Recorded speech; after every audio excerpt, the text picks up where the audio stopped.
Yo, what's up? What's up mga kaduit? Ayan, at dito naman tayo sa crankcase niya. Ito yung RS na ginawa natin kanina na pinalitan natin ng knuckle bearing. Stick bearing nilagay natin kasi wala tayong nakuhang bearing para sa RS na bull race. Kaya stick bearing ang nilagay natin. So, dito naman tayo. Palit tayo ng clutch lining. Ito, clutch lining. Tapos, secondary clutch. Isang buo. Dahil dragging na to.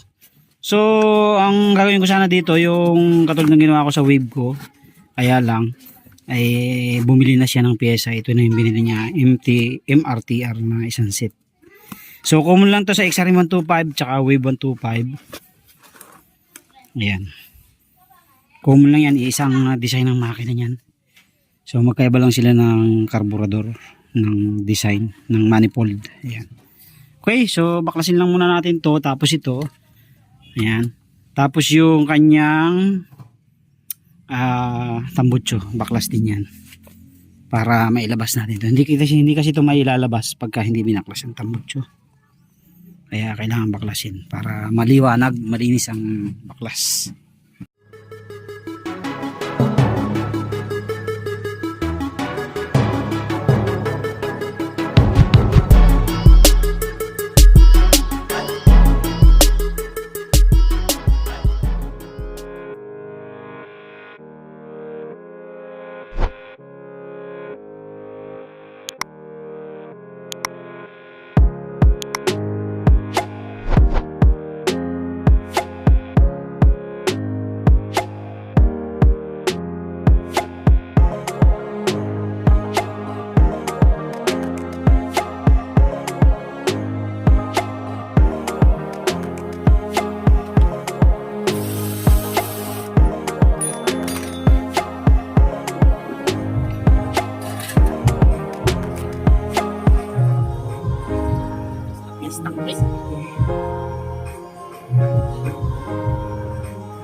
Dalang chinto yan.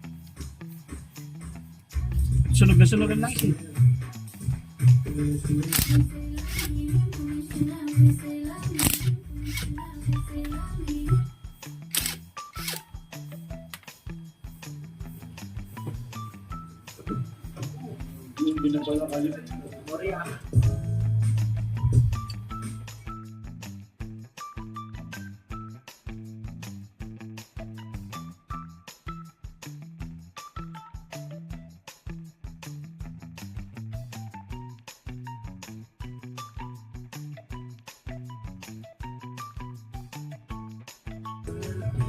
Mga ilang taon pa, magpuyo na yan, wala ka na makita niya ng ganyang motor. Ano yun eh, face out na yun eh.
Lamig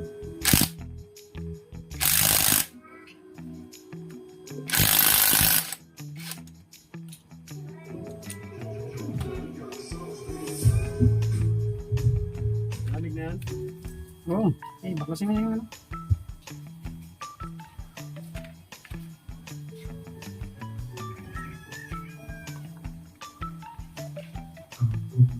Dito, lagay mo rito, banda.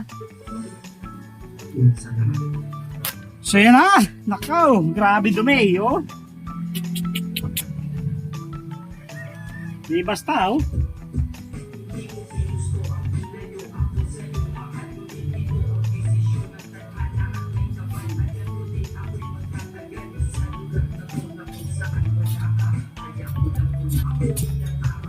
Mga kanoid, nalinisan na natin yung mga ibang pyesa. Ito, ipintahin muna natin. Tingnan natin kung makakaalas siya. Kung makakaalas, tingnan natin. Pinta, pinta! So, may isang washer yan dito. Pintahin, pintahin.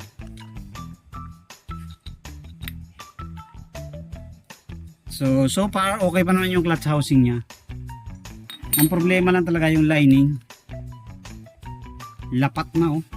Sobrang nipis na. Tsaka parang napalitan na ito. Hindi na to stock.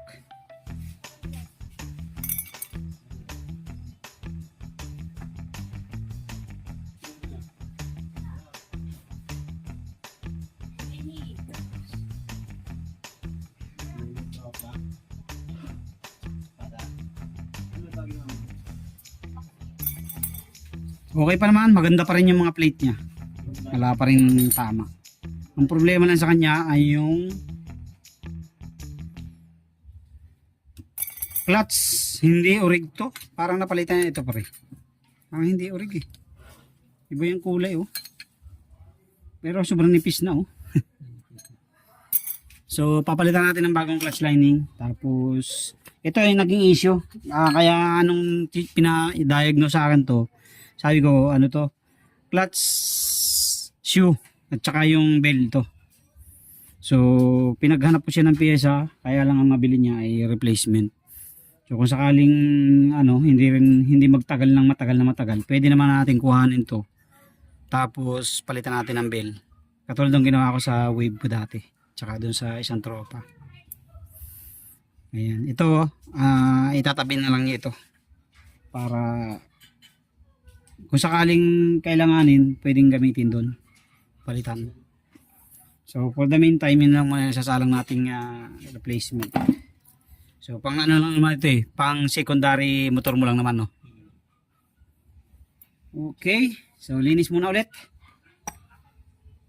Yan mga katoit, mag-assembly na tayo ng ating clutch.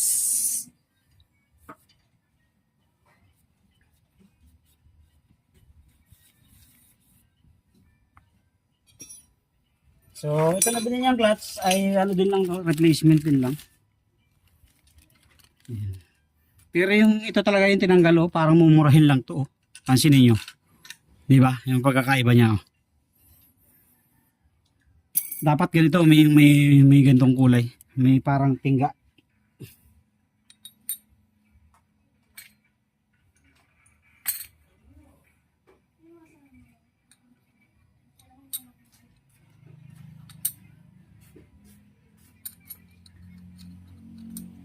So yung orientation niyan mga kaduit ay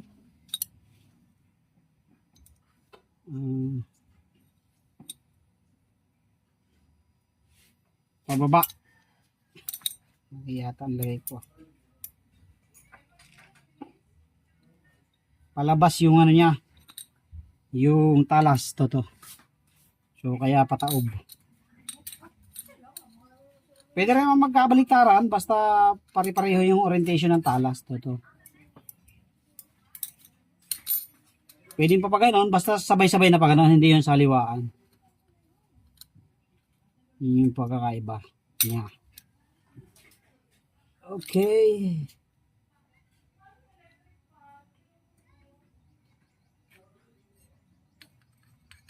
So ito, mayroon din tong pagkaka pareho mga kadit pagka salpak ng ayos.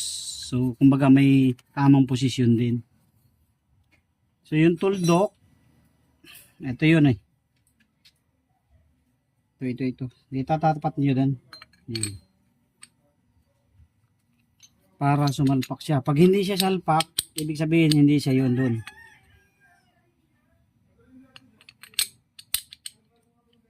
Ayan, katulad yan, hindi siya salpak. Oh. Ayan. Hahanapin nyo yung sasalpak na ganun. Kasi pag hindi salpak, o yan o. Kailangan, ayan, salpak siya ganyan.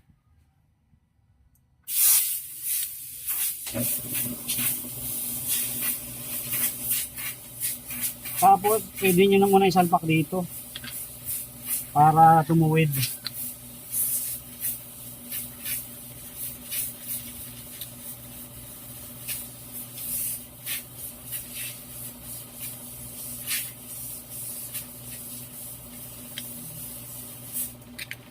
Ayan. Spring.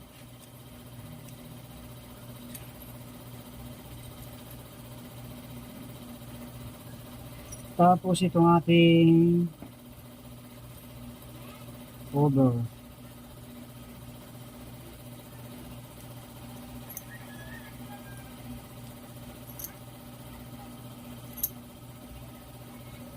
So, lagay nyo muna yung bearing para ma-push.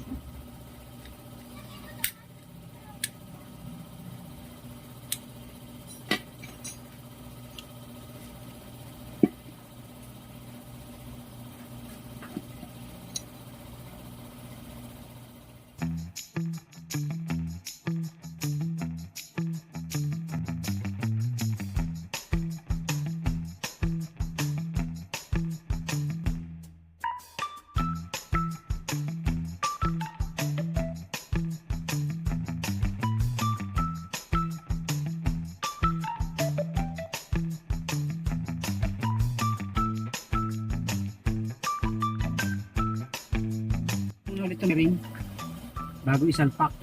So tanggalin nyo muna kasi meron niyang washer sa gitna. So ito mga kadito, yung kanyang washer sa gitna. Tapos lagay nyo. So meron din yan o, yan o. Tapat nyo lang yan dyan.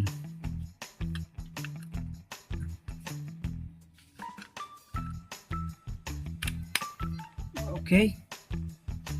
Tapos, lagay natin together with new. Hindi ako Superman dyan. Ito, lagay natin sabay. So, paglalagay nito mga karita, kasi meron niyang play yan. Isagad nyo kahit mga 3-4. Maingay oh. Kaya dapat yan na sinasagad. 1, 2, 3, 4. Tapos ilagay nyo dito. Yan. Kailangan sabay. Try pa baba nga nito.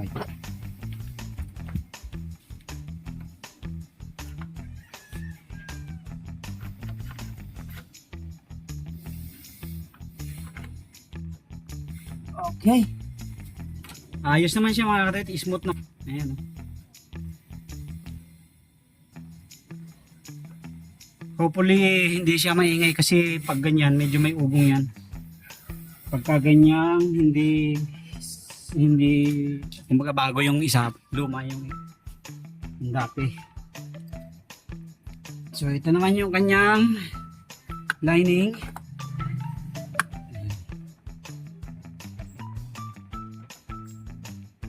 Tapos lock.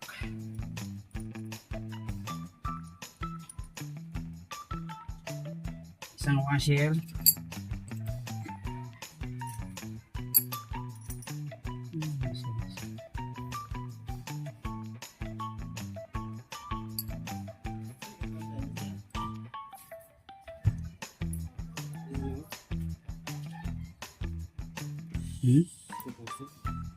Torsi na. Ha? Alin? Nilabas mo ba yung screen lang? Hindi. Nandiyan, meron yan. Baka nalaglag na. Tingnan mo doon. Okay, salpak na tayo.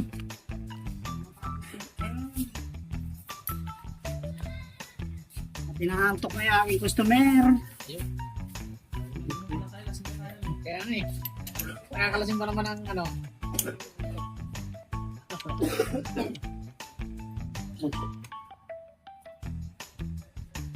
Saan pasoy nga ng ano? Impact.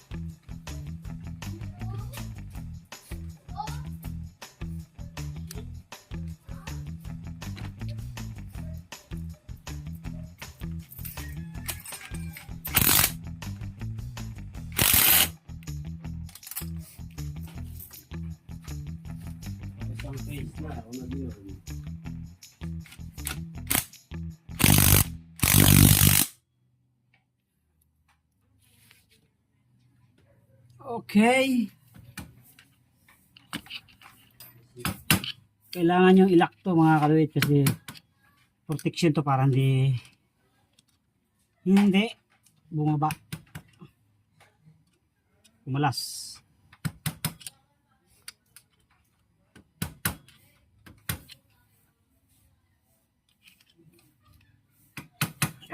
Okay.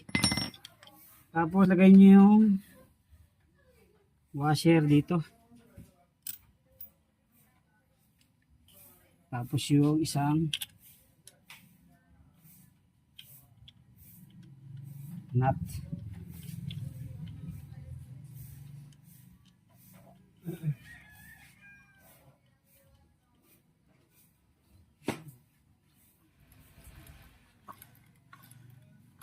Bigyan natin langis kasi medyo maingay siya. Saan langis on? Langis na na. Nasa gano'n? Yan, ba? Ah, wala. Ito, di pa to?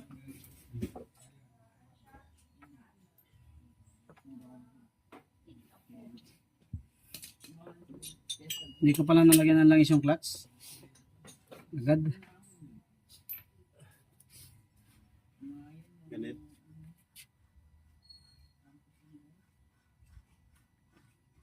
Oh, madumi naman eh.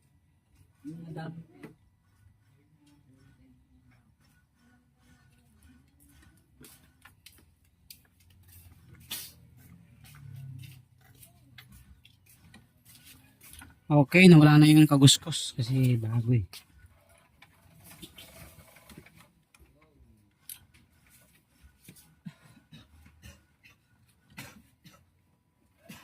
Ano? Ayos na yan? Anong nilagay lang? Yan.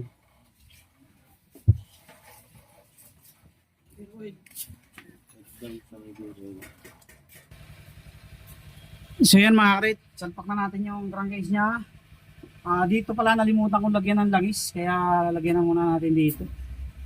Wala sa isip ko yung clutch, pero okay lang yun. Hindi mo natin papaanda rin. Tapos to lagay natin kasi kailangan to. Natin.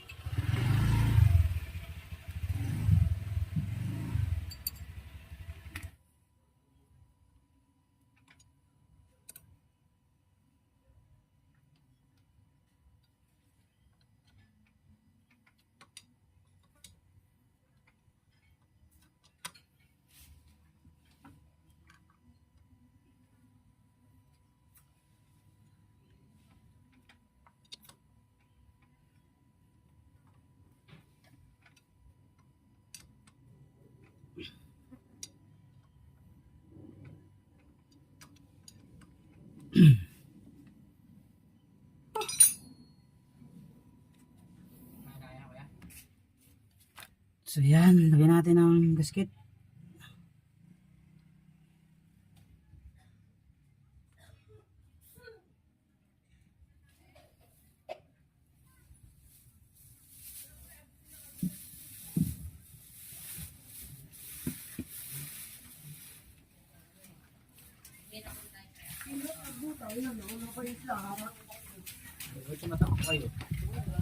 Dito namin yan.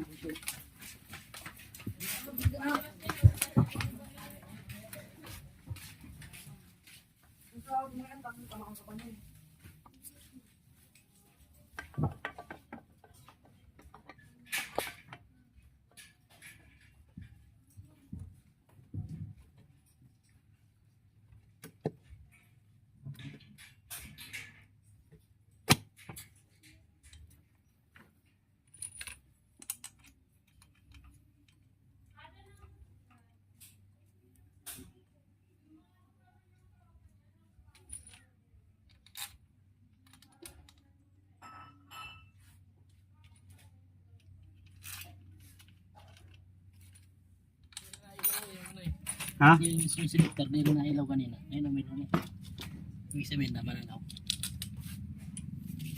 Andok na muna, Bi. Kain muna tayo. Gutom. Umuwi. Kakain doon daw siya kakain. Doon daw siya kakain. So, ayos na ito mga katuwit. Lagyan na lang langis. Okay, tapos na tayo. Naikabit na natin. Tambutso. Higpitan na lang natin yung footrest. Pero bago natin higpitan, testingin muna natin. Sige nga pare, testing nga. Andar. Tingnan natin kung may...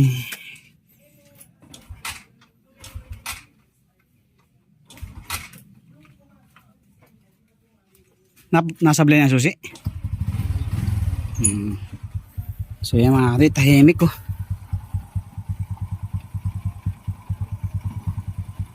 Sige nga pre, cambio nga. Primera.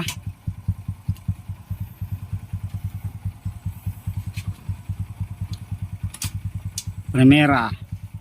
Ayan na, naikot na ang gulong. Okay, segunda. Segunda. Smooth. Smooth naman. Okay, tercera. Cuarta.